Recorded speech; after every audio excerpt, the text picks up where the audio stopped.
Le moment où on a porté plainte, c'était suite à une dispute qu'il y a eu. Alors je me souviens plus trop de la raison de la dispute. En tout cas, je sais que mon père en était venu aux mains avec ma mère et avec moi. Et donc le matin de la rentrée, elle nous emmène, mon frère et moi. On prend le RER, on va le plus loin possible. Et donc c'est à Gif-sur-Yvette qu'on a porté plainte. Après donc 2-3 semaines de fuite. Nous on a pu retourner dans cet appartement. On est quand même resté en contact avec lui jusqu'au jugement. Il a pris 6 mois de sursis lors de ce jugement. Je me souviens en tout cas de tous les détails. Et c'est à ce moment-là qu'il a complètement disparu. J'ai une brisure, une fracture à l'intérieur de moi.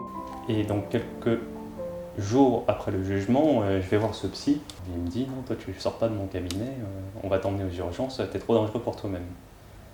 Au terme de ces 2-3 mois d'hospitalisation, moi je voulais pas retourner chez ma mère. J'ai été placé en foyer d'urgence. J'étais très bien accueilli, c'est juste que je sais que je ne dois pas être là. Moi, ce que j'avais besoin, c'était d'être accompagné psychologiquement. J'avais pas besoin de régler un souci de relation avec ma mère. L'année d'après, en 2016, la mesure de placement est levée. La juge dit bon, bah, on le renvoie à la maison. Je retourne chez ma mère. En soi, ça se passe bien. C'est juste que tout était un effort surhumain. Prendre soin de moi, participer aux tâches de la maison, m'occuper de mon frère, faire mes devoirs, tout ça m'était impossible. Et donc évidemment, ma mère a besoin que son fils participe à la vie de la maison. Donc là, on s'est frité un petit peu. Sauf que moi, je gardais tellement de choses en moi que quand on s'est engueulé, j'ai complètement pété un câble.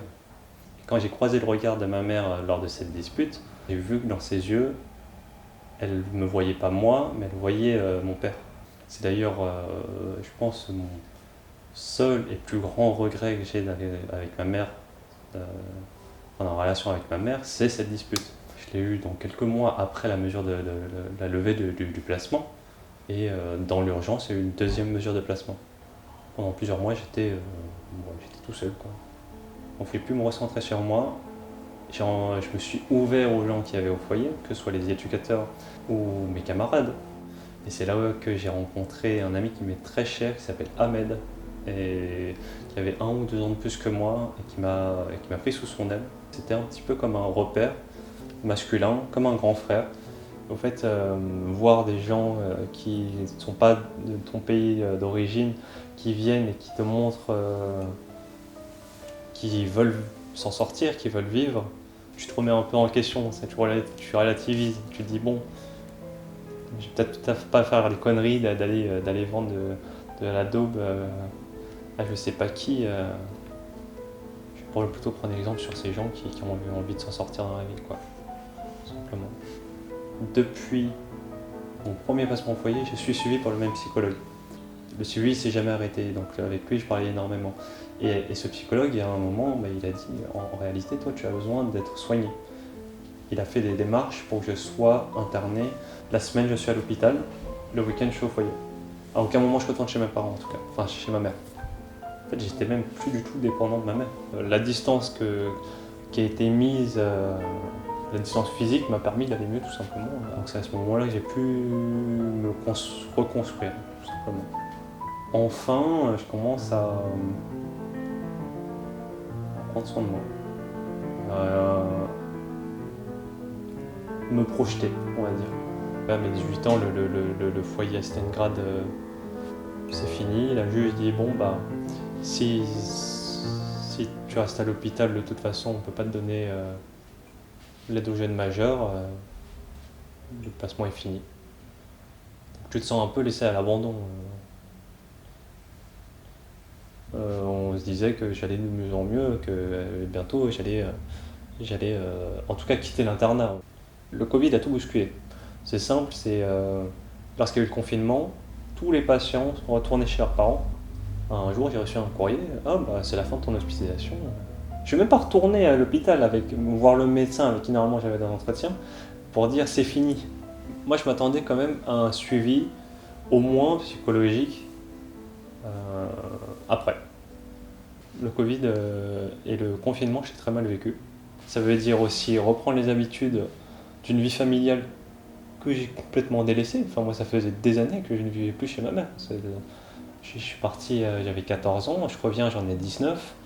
Ça n'a pas été mauvais pour autant. Ça a été juste très difficile à vivre. Et on va dire que le plus gros du travail, il avait été déjà fait. Les hôpitaux dans lesquels je suis passé m'ont permis de me projeter, de me prouver aussi à moi-même que je pouvais entreprendre des projets malgré un mal-être qui est plus ou moins constant. Fin du Covid, je cherche à travailler et je vais postuler absolument partout. Moi, je commence à travailler à Carrefour en juin. J'ai pris mon envol. J'ai quitté chez la maman définitivement. Et donc, j'ai commencé à avoir mon premier bail, mon premier logement que je payais moi-même. J'ai commencé à la caisse.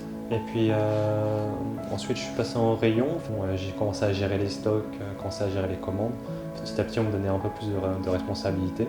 Et je commençais à avoir pas mal de connaissances du magasin en général. Il m'a nommé responsable des fermetures. Donc j'étais celui qui organisait toute la fermeture du magasin. Et je me suis rendu compte que je ne vais pas faire ça toute ma vie. J'avais déjà fait le tour. Et c'est à ce moment-là que j'ai commencé à faire une introspection et me dire peut-être que je vais reprendre les études. J'avais fait des démarches pour débloquer un prêt, payer ma reprise d'études. Je commence mon année à Sup de création et j'arrive à débloquer in extremis le prêt étudiant. Et j'ai pu enfin me concentrer sur mes études. C'était mon seul objectif, reprendre mes études, me concentrer à fond dessus. Puis je découvre non seulement ce que c'est le monde de la pub, de la création, et je découvre aussi le métier de ma mère, entre guillemets, parce que ma mère elle est directrice artistique de base. Et aujourd'hui, j'ai envie de reprendre le travail dans ce domaine, parce que si j'arrive à décrocher un poste, même en tant que junior dans une agence, ce serait bien.